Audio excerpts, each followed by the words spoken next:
1973 y 1815 la Gran Guerra.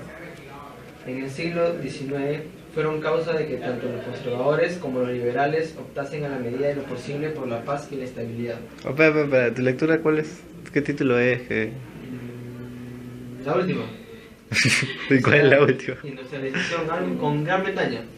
Pero eran dos lecturas que semana sí. Semana 7 o semana 6. Es la misma de Kennedy, auge y Ah, claro, es la continuación de Kennedy, ya me acordé Era ya. la segunda lectura. Ajá. Porque yo. Claro, es la segunda esa, la de Kennedy. Porque tú lo que dijiste es la primera. No. Yo he dicho 6. La otra es sobre... hay dos lecturas. Uno que es sobre Europa contemporánea, algo así. De 1875. A la actualidad, algo así. Ah, sí. Ya, esa no va a venir. Esa no va a venir. Sí, porque esa de ¿cómo se llama? ¿Se acuerdan de Fabiola, la amiga de Alex? Ya.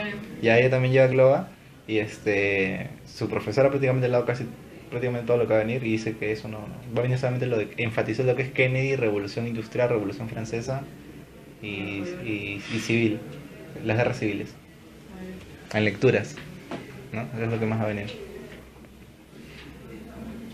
Ya, sigue, continúa. El Concierto de Europa o los Tratados de Libre Comercio fomentaron la inversión comercial e industrial a largo plazo, y esto estimuló el crecimiento de la economía mundial. La ausencia de guerras entre grandes potencias intensificó las guerras, pero ya no con ellas, sino con las chiquitas, que eran maricones y querían agarrarse más colonias. Ya, bueno. La tecnología derivada de la revolución industrial empezó a producir un impacto sobre el arte de la guerra militar y naval. Normal. El cambio técnico en el desarrollo industrial están produciendo un impacto sostenido y afectaban también a la fuerza relativa y las potencias. La gran expansión de la banca nacional e internacional en el siglo XVIII y el crecimiento de las burocracias gubernamentales facilitó para la mayoría de los regímenes la consecución de fondos en los mercados de dinero. Gran Bretaña se benefició tanto de las tendencias generales económicas y geopolíticas de la época que siguió a 1815. Se convirtió en un tipo de potencia diferente de las demás. Sin embargo, en la década de 1860, la mayor difusión de la industrialización empezó a cambiar una vez más el equilibrio de las fuerzas mundiales. La revolución industrial fue, en comparación de otras revoluciones, un proceso gradual y en movimiento retardado. Lo que hizo la industrialización y la máquina del vapor fue sustituir fuentes inanimadas de fuerza por otras animadas, con el empleo de máquinas. Y lo que hizo la revolución industrial fue fortalecer el posicionamiento de un país. La revolución industrial tuvo muchos aspectos importantes. Por ejemplo, el enorme aumento de la productividad, sobre todo en las industrias textiles. A partir del siglo XVIII, el crecimiento de la población mundial había sido acelerado.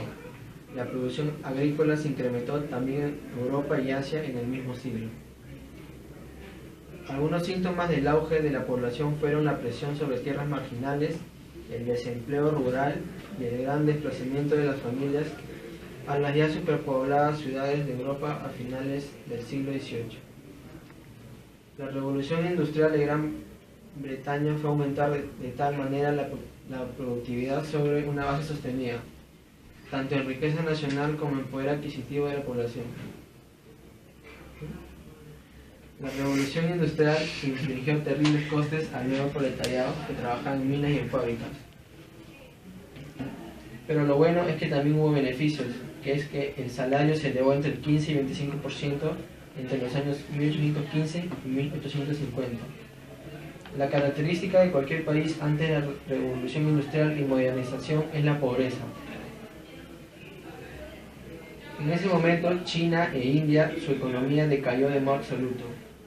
Es decir, aquellos países desindustrializados, debido a la penetración de sus mercados tradicionales de los productos mejores y más baratos procedentes de las fábricas textiles de Lancashire. ¿Qué? ¿Qué es eso? Está en inglés. No, pero ¿de qué se trata eso? O sea que China e India en el siglo XVIII su economía bajó. Ya. Debido a la penetración de sus mercados tradicionales de los productos mejores y más baratos. Ya. y que estos provenían de la fábrica Lancashire. Ah, ya, el nombre de la fábrica. Ah, ya. Esa fábrica era de ese país. Sí, Claro, claro. textiles, fábrica Ajá. textil. El gran aumento de población de China, la India y otros países del tercer mundo redujo probablemente su renta general per cápita de una generación a la siguiente. El impacto del hombre occidental fue uno de los aspectos más estables de la dinámica del poder mundial en el siglo XVIII. En el año 1800, Europa ocupaba o controlaba el 35% de la superficie terrestre del mundo. En 1878 se había elevado al 67% y en 1914 más del 84%. La avanzada tecnología de las máquinas de vapor y de las máquinas herramientas dio a Europa decididas ventajas económicas y militares. El consumo de energía de Gran Bretaña producido por las modernas fuentes, que son carbón, lignito y petróleo, Mineral. tipo de minerales, en 1860 era 5 veces mayor que el de Estados Unidos o el de Prusia, 6 veces el de Francia y 155 veces el de Rusia. De Inglaterra, ¿no? De Gran Bretaña. Gran Bretaña. Sí. Pero es eso. Gran Bretaña desarrollaba una quinta parte del comercio de productos manufacturados. La ideología de la economía política del liberalismo predicaba la causa de la paz eterna, los gastos bajos del gobierno y la reducción de los controles estatales sobre la economía y los individuos.